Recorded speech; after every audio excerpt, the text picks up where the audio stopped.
Hello दोस्तों, मेरा YouTube rain tech mythology and story channel में आपका स्वागत करता हूं।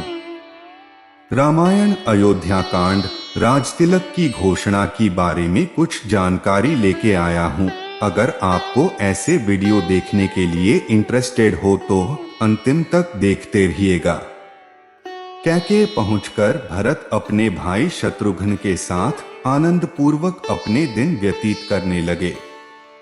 भरत के मामा अश्वपति उनसे उतना ही प्रेम करते थे जितना कि उनके पिता राजा दशरथ। मामा के इस स्नेह के कारण उन्हें यही लगता था मानो वे ननिहाल में न होकर अयोध्या में हों। इतने पर भी उन्हें समय समय पर अपने पिता का स्मरण हो आता था और वे उनके दर्शनों के लिए आतुर हो उठते थे। राजा दशरथ की भी यही दशा थी। यद्यपि राम और लक्ष्मण उनके पास रहते हुए सदैव उनकी सेवा में संलग्न रहते थे, फिर भी वे भरत और शत्रुघ्न से मिलने के लिए अनेक बार व्याकुल हो उठते थे। समय व्यतीत होने के साथ राम के सद्गुणों का निरंतर विस्तार होते जा रहा था। राजकाज से समय निकालकर आध्यात्मिक स्वाध्याय करते थे। वेदों का सांगोपांग अध्ययन करना और सूत्रों के रहस्यों का समझकर उन पर मनन करना उनका स्वभाव बन गया था। दुखियों पर दया और दुष्टों का दमन करने के लिए सदैव तत्पर रहते थे। वे जितने दयालु थे उससे भी कई गुना कठोर वे दुष्टों को दंड देने में थे। वे न केवल मंत्रियों की नीतियुक्त बातें ही सुनते थे बल्कि अपनी ओर से भी उन्हें तर्क सम्मत अकाट्य युक्तियां प्रस्तुत करके परामर्श भी दिया करते थे। अनेक युद्धों में उन्होंने सेनापति का दायित्व संभालकर दुर्धर्ष शत्रुओं को अपने पराक्रम से परास्त किया था। जिस स्थान में भी वे भ्रमण और देशाटन के लिए गए, वहां के प्रचलित रीति रिवाजों, सांस्कृतिक धारणाओं का अध्ययन किया, उन्हें समझा और उनको यथोचित सम्मान दिया।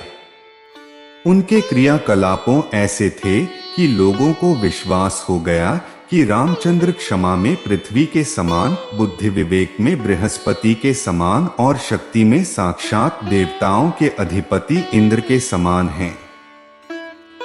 न केवल प्रजा वरन स्वयं राजा दशरथ के मस्तिष्क में यह बात स्थापित हो गई थी कि जब भी राम अयोध्या के सिंहासन को सुशोभित करेंगे, उनका राज्य अपूर्व सुखदायक होगा और वे अपने समय के सर्वाधिक योग्य एवं आदर्श नरेश सिद्ध होंगे। राजा दशरथ अब शीघ्रातिशीघ्र राम का राज्याभिषेक कर देना चाहते थे। उन्होंने मंत्रियों को बुलाकर कहा, हे मंत्रीगण, अब मैं वृद्ध हो चला हूं और रामचंद्र राज सिंहासन पर बैठने के योग्य हो गए हैं। मेरी प्रबल इच्छा है कि शीघ्रातिशीघ्र राम का अभिषेक कर दूं। अपने इस विचार पर आप लोगों की सम्मति लेने के लिए ही मैंने आप लोगों को यहाँ पर बुलाया है। कृपया आप सभी अपनी सम्मति दीजिए। राजा दशरथ के इस प्रस्ताव को सभी मंत्रियों ने प्रसन्नतापूर्वक स्वीकार किया। शीघ्र ही राज्य भर में राजतिलक की तिथि की घोषणा कर दी गई और देश देशांतर के राजाओं को इस शुभ उत्सव में सम्मिलित होने के लिए निमंत्रण पत्र भिजवा दिए गए।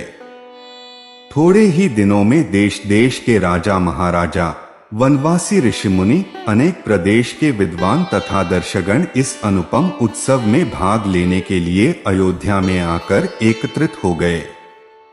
आए हुए सभी अतिथियों का यथोचित स्वागत सत्कार हुआ तथा समस्त सुविधाओं के साथ उनके ठहरने की व्यवस्था कर दी गई। निमंत्रण भेजने का कार्य की उतावली में मंत्रीगण मिथिलापुरी और महाराज कैकेयी के पास निमंत्रण भेजना ही भूल गए। राजतिलक के केवल 2 दिवस पूर्व ही मंत्रियों को इसका ध्यान आया। वे अत्यंत चिंतित हो गए और डरते डरते अपनी भूल के विषय में महाराज दशरथ को बताया। यह सुनकर महाराज को बहुत दुख हुआ, किंतु अब कर ही क्या सकते थे। सभी अतिथि आ चुके थे, इसलिए राजतिलक की तिथि को टाला भी नहीं जा सकता था। अतः वे बोले, अब जो हुआ सो हुआ, परंतु बात बड़ी अनुचित हुई है। अस्तु वे लोग घर के ही आदमी हैं, उन्हें बाद में सारी स्थिति समझाकर मना लिया जाएगा। हेलो दोस्तों, अगर आपको यह स्टोरी अच्छी लगी हो तो इसे कृपया लाइक, शेयर और सब्सक्राइब जरूर कीजिएगा। इसी तरह वीडियो देखने के लिए जुड़ी रहें और अपने विचार हमें कमेंट बॉक्स में जरूर भेजें। धन्यवाद।